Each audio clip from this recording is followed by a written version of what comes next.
얘네 미친 거 아니야?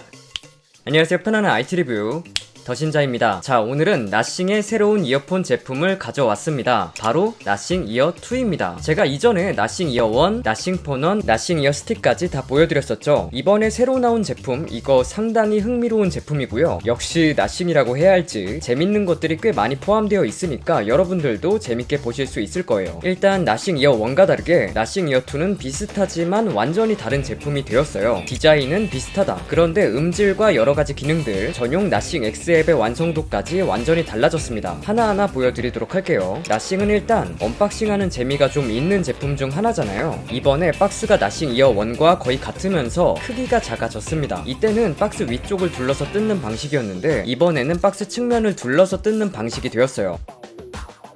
크리스탈같이 투명한 나싱의 아이덴티티를 가진 이어2가 들어있고요. 스몰과 라지 이어팁이 들어있습니다. 중간 사이즈는 기본으로 장착되어 있습니다. 나싱이 설명서도 그렇고 들어있는 케이블을 봐도 깔맞춤을 잘하더라고요. 이런 거 세심하게 하는 거 제가 좋아하는데, 케이블을 보면 패브릭 소재 줄 위에 투명 튜브가 있어요. 나싱이 투명 제품을 출시하고 있으니까 케이블도 깔맞춤한 거 보기에 좋았습니다. 자, 이제 디자인을 보여드릴게요. 나싱 하면 투명 디자인이 가장 먼저 떠오르잖아요. 나싱의 로고가 따로 없어도 나싱의 제품이라는 게 좀 알려지지 않았나 라는 생각이 들기도 하고, 마케팅을 잘 하는 것 같아요. 특이하잖아요. 디자인은 전작과 크게 차이는 없습니다. 그런데 디테일하게 달라진 점이 보이더라고요. 일단 크기가 약간 작아졌습니다. 그래서 박스 크기도 약간 작게 표현했나 싶기도 하고, 그리고 아래쪽을 보면 이어2에서는 바닥이 전부 투명 플라스틱이 아니고 불투명한 플라스틱만 바닥에 닿게 제작되었습니다. 아무래도 이어1은 전부 다 투명한 바닥면으로 되어 있다 보니까 스크래치가 많이 생겨서 이런 점을 좀 보완하려고 한 게 아닌가 싶고, 스크래치에도 강한 플라스틱 소재를 사용했다고 합니다. 근데 플라스틱인데 마감을 상당히 잘했어요. 나싱 폰1도 그랬지만 이번 제품도 마감 수준이 상당히 좋습니다. 플라스틱이라기보다는 유리, 크리스탈 같은 느낌이 들어요. 스크래치가 잘 날지는 좀 더 사용해봐야 알겠지만 이어버드의 경우 디자인의 차이는 거의 없습니다. 심지어 전작과 바꿔 끼워도 호환이 될 만큼. 그러나 이번에는 터치 컨트롤이 아닌 프레스 컨트롤로 변경되었습니다. 그래서 오작동이 줄게 되었고, 꾹 눌러서 볼륨 조절이나 노이즈 캔슬링 등 조작이 가능해졌어요. 이런 변화도 마음에 들지만 제가 더 마음에 든 거는 역시 착용감이었습니다. 착용감이 현재 나와있는 무선 이어폰 중에서 상급입니다. 일단 이어버드 하나의 무게가 4.46g 밖에 되지 않아요. 가볍다는 에어팟 프로 2세대의 이어버드도 5.27g이거든요. 그래서 상당히 가볍게 사용할 수 있고, 그냥 착용감 자체도 귀에 막 밀고 들어가는 형태가 아니라서 답답하지 않고 오래 사용했을 때도 불편함이 적었습니다. 이게 제가 생각했을 때는 아주 큰 장점이라고 보거든요. 아무리 무선 이어폰의 성능이 좋고 뭐가 좋고 해도 결국 귀에 편한 걸 착용하게 되더라고요. 버즈 프로가 좋아도 저는 버즈2를 좀 더 선호하게 되었던 것처럼. 다음은 노이즈 캔슬링 기능 및 주변음 허용 기능에 대해서 말씀드려볼게요. 아니 진짜 나싱 원래도 신기한 제조사라는 걸 알고 있었는데 이번에도 진짜 제가 처음 착용하고 주변음 허용 기능을 딱 켜는데 귀에서 여자가 하는 뭔가 살짝 야릇한 한숨 소리 같은 게 나오더라고요. 저는 진짜 누가 바로 옆에서 귀에 바람을 불었나 이랬다니까요. 어떤 소리냐면 이런 소리가 납니다. 이건 스즈메의 문단속 OST 처음 부분을 제가 가져온 건데 거의 이거와 비슷한 소리가 납니다. 이게 귀에서 들린다고 생각해보세요. 나 이런 거 좋아하네. 그리고 액티브 노이즈 캔슬링을 활성화할 때도 스쿵 하면서 약간 내려앉는 소리? 그런 무거운 소리가 나면서 이압감이 생기면서 소리를 차단합니다. 그러니까 뭔가 적용이 잘 되고 있구나 라는 생각이 들더라고요. 하지만 이게 호불호가 있을 수 있을 것 같은데 온오프 기능은 없었습니다. 그리고 이어버드를 착용할 때도 소리가 나고, 이어버드를 빼면 미디어가 정지되고, 이어버드를 착용하면 다시 작동되는 기능은 기본으로 활성화되어 있습니다. 그리고 적응형 노이즈 캔슬링 기능도 생겼습니다. 적응형으로 설정하면 주변 소음의 강도에 따라 자동으로 노캔을 조절해 주는데요. 외부에서 사용해보니까 정상적으로 작동을 하더라고요. 근데 여기서도 재밌는 게 주변이 시끄러워지면 역시 스쿵 하는 효과음과 함께 노캔 강도가 조절됩니다. 뭔가 우리가 이 정도로 조절해준다? 라고 티내는 듯한 진짜 재미있는 회사 같아요. 근데 가끔가다 높은 강도로 조절될 때 노이즈가 시 하고 들릴 때가 있었습니다. 그럴 때는 그냥 노캔 강도를 높음으로 바꿔주면 소리는 나지 않더라고요. 오류 같죠? 또 맞춤형 노이즈 캔슬링 기능도 제공하고 있어서 사용자에게 맞는 노캔을 제공합니다.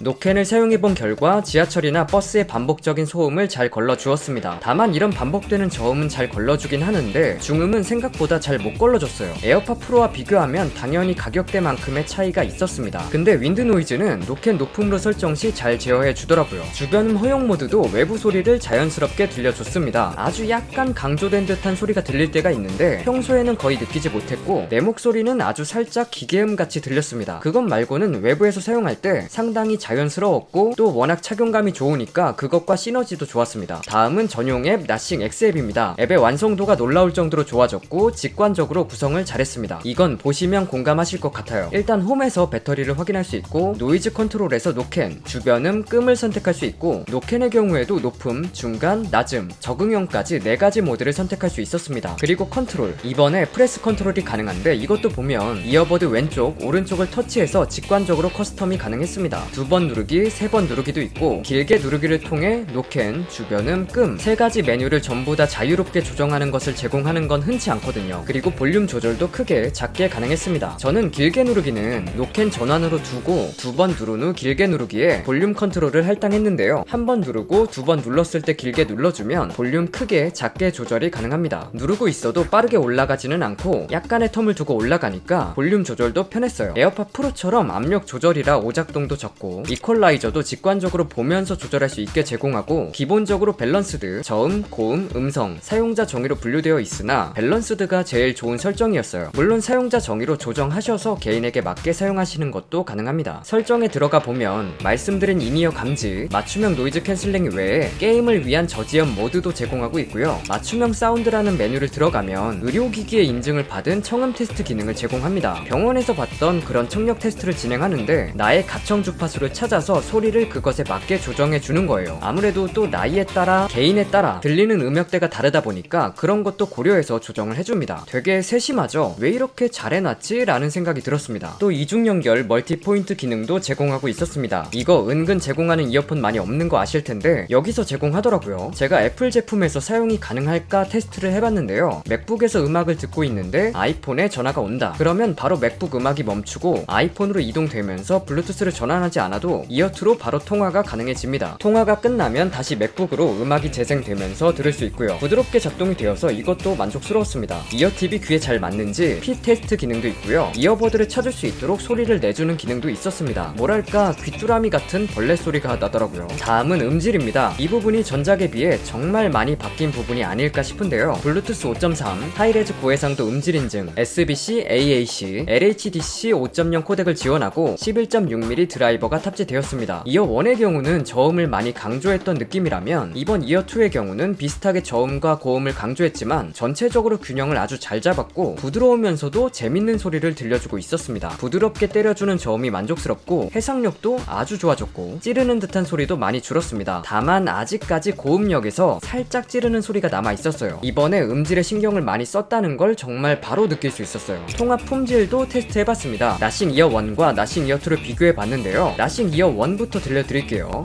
안녕하세요. 지금은 시끄러운 환경에서 나싱 이어 1 통화 녹음 테스트 중입니다. 잘 들리시나요?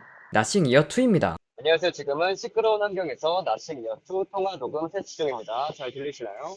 나싱 이어 1보다 목소리는 좀 더 깎여 나가지만 주변 소음이 거의 들어오지 않게 되었죠. 다음은 배터리입니다. 이어버드는 33mAh, 케이스는 485mAh의 배터리를 탑재했습니다. 노캔을 껐을 때는 이어버드 6.3시간, 케이스까지 하면 36시간, 노캔을 켰을 때는 이어버드 4시간, 케이스까지 하면 22.5시간입니다. 제가 외부에서 대중교통을 타면서 테스트를 했는데 보통은 노캔을 사용하잖아요. 그래서 노캔 기준으로 보면 4시간입니다. 그렇다 보니까 사용시간이 좀 짧다는 생각이 들었어요. 이러면 외부에서 쓰다가 케이스에 넣어서 충전하고 다시 해야겠는데 이런 생각이 들더라고요. 배터리 면에서는 아쉬웠습니다. 아무래도 이어버드의 크기가 작기도 하고 가볍게 만들다 보니까 그런 등가 교환이 있었던 것 같고 그래도 고속 유선 충전으로 10분 충전하면 8시간 사용 가능하다고 합니다. 무선 충전도 지원하고 있고 나싱폰 1에는 배터리 공유 기능이 있으니까 함께 사용하면 좋았습니다. 그리고 방수 방진이 적용됐더라고요. 이어버드는 IP54, 케이스는 IP55로 등급을 받았고요. 방진은 좋지만 방수의 경우는 생활 생활 방수 정도로 보시면 되겠습니다. 제품의 판매는 한정판 거래 플랫폼 크림에서 단독으로 진행한다고 하고요. 국내 출시는 28일에 가격은 189,000원으로 판매한다고 합니다. 자, 이렇게 오늘은 나싱의 새로운 이어폰 나싱 이어2를 알아봤습니다. 생각보다 많은 면에서 변화가 있어서 놀랐고 또 나싱의 재치있는 기능들도 재밌게 느껴졌습니다. 전반적으로 좋은 사용성을 가진 무선 이어폰이라고 보여집니다. 다만 가격이 전작에 비해 많이 올랐어요. 물론 그만큼 성능, 기능도 업그레이드 되었지만 전작이 119,000원이었으니까 차이가 좀 있죠. 물론 요즘하고 그때하고 1대1 비교하면 당연히 안 되지만요. 이게 해외면은 사실 저는 추천하고 싶다라고 말하고 싶은데 국내에는 워낙 갤럭시 버즈가 할인을 많이 해서 가격대가 낮게 형성되어 있잖아요. 정가 기준으로 보면 메리트가 있지만 아무래도 구매하는 입장에서는 또 그게 아니니까 저 같은 이런 거 좋아하는 사람은 충분히 지불할 만하다 라고 말씀을 드릴 수 있을 것 같고, 이제 나싱이 얼마나 브랜드 경쟁력을 갖추느냐가 중요하겠죠. 재밌는 제품이었습니다. 끝까지 시청해주셔서 감사드리고 재밌게 보셨다면 좋아요 부탁드려요. 오늘 준비한 영상은 여기까지입니다.